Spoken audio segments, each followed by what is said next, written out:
आज की क्लास में हम लोग बात करने वाले हैं क्लास 10th का एक शॉर्ट पोएम है डस्ट ऑफ स्नो।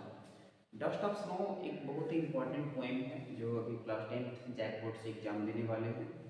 आइए तो बात करते हैं, देखते हैं डस्ट ऑफ स्नो के बारे में कौन कौन सी बातें हैं यहाँ पे, है ना। रॉबर्ट फ्रॉस्ट ने कौन कौन सी बातें को यहाँ पे स्पष्ट किया है, ठीक है। Dust of snow, dust of snow जो राइट करने वाले हैं आपके हैं रॉबर्ट फ्रॉस्ट। रॉबर्ट फ्रॉस्ट बहुत ही इंपॉर्टेंट पोएट माने जाते हैं, ठीक है। जो यहाँ पे सबसे इंपॉर्टेंट बात ये है कि इन्होंने दो ऐसे चीजों को लिखा है, ठीक है ना। जो क्रो और बात करें तो हेमलॉक ट्री, ये दो ऐसे इंपॉर्टेंट हैं जो सबसे जिसको लोग अभिन्न मानते हैं। बहुत सारे ऐसे चीजें हैं जहाँ पे कोयल का डिस्कस होता है, ठीक है, और भी ऐसे कुछ पेड़ पौधे की डिस्कस होती है। लेकिन यहाँ पे रॉबर्ट फ्रॉस्ट ने एक लाइन में लिखा है कि द वे ऑफ क्रो सुक down on me the dust of snow from a hemlock tree.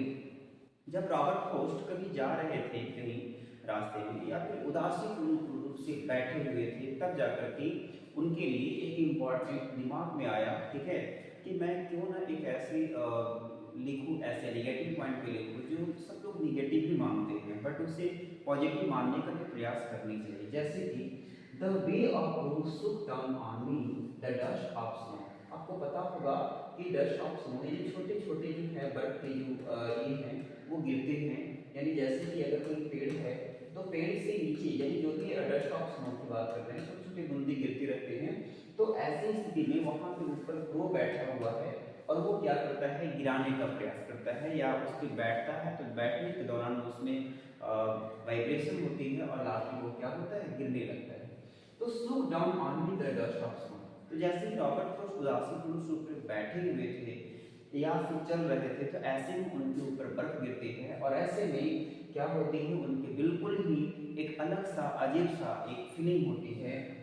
और बताते हैं फ्रॉम अ हेमलॉक ट्री, तो वो जो कौवा जो बैठा है वो एक हेमलॉक ट्री पे बैठा है और जो उससे क्या हो रहे हैं, जैसे ही बैठने के दौरान कुछ डस्ट ऑफ स्नो क्या हो रहे हैं, गिरते चले जा रहे हैं।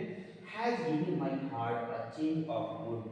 और जैसे ही वो बर्फीली ऐसी छोटी छोटी बूंदे जैसे ही गिरती है, वैसे ही रॉबर्ट फ्रॉस्ट की मूड क्या हो जाती है, चेंज हो जाती है। And save some part of a day I had dude. और वो कुछ पार्ट्स को बचाने का प्रयास करते हैं कि कुछ पार्ट्स तो बच जाए। फिर से देखिएगा, the way of crow, the way of crow shook down on me the dust of snow from a hemlock tree has given my heart a change of mood and saved some part of a day I had due। अब इसमें सबसे important बात होती है जो आपके examination में आने वाले हैं क्वेश्चन, राइम स्कीम क्या होती है। तो राइम स्कीम बहुत इंपॉर्टेंट है क्योंकि जब भी आप पोएम पढ़ेंगे तो उसके लास्ट वर्ड के दोनों यानी फर्स्ट लाइन और सेकंड लाइन के जो लास्ट वर्ड है उसको पहले देखना पड़ता है। तो जैसे देखिएगा द वे ऑफ क्रो, तो इसे हम मान लेंगे ए। सुक डाउन ऑन मी, तो अब हम बात करेंगे क्रो और मी में दोनों में क्या सेम राइमिंग स्कीम बैठ रहे हैं क्या, नहीं, सेम राइमिंग नहीं हो रहे हैं। आगे द डस्ट ऑफ स्नो, तो क्रो और स्नो में अगर हम बात करें तो एक जैसे बोलने में लगता है। फ्रॉम अ हेमलॉक ट्री, तो मी और ट्री में भी अगर हम बात करें तो ये हुआ, यानी A B has given my heart, इसे हम कहेंगे C. And a change of mood D and saved some part C of a day I had a rued. अब ये जो है आपके राइम स्कीम बन गए। अब ये राइम स्कीम से क्या हो रही है कि जो लास्ट लाइन जो भी लाइन आ रही है उसके लास्ट वर्ड को आप अगर देखेंगे तो बिल्कुल ही सेम रिदम जैसे बैठेंगे। जैसे यहाँ पे अभी आपको देखा नंबर 1 में जैसे क्रो, तो क्रो और उसके बाद क्या देखा, मेन, उसके बाद क्या देखा, स्नो, उसके बाद क्या देखा, ट्री।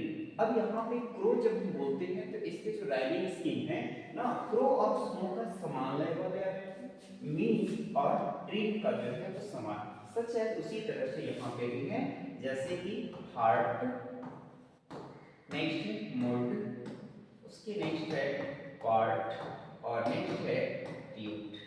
अब यहाँ पे देखिए हार्ट और पार्ट दोनों में एक जैसे लग रहे हैं और मूड और ड्यूट दोनों एक जैसे लग रहे हैं। तो ये आपका राइमिंग स्कीम है। आइए कुछ मल्टीपल चॉइस क्वेश्चन देखते हैं।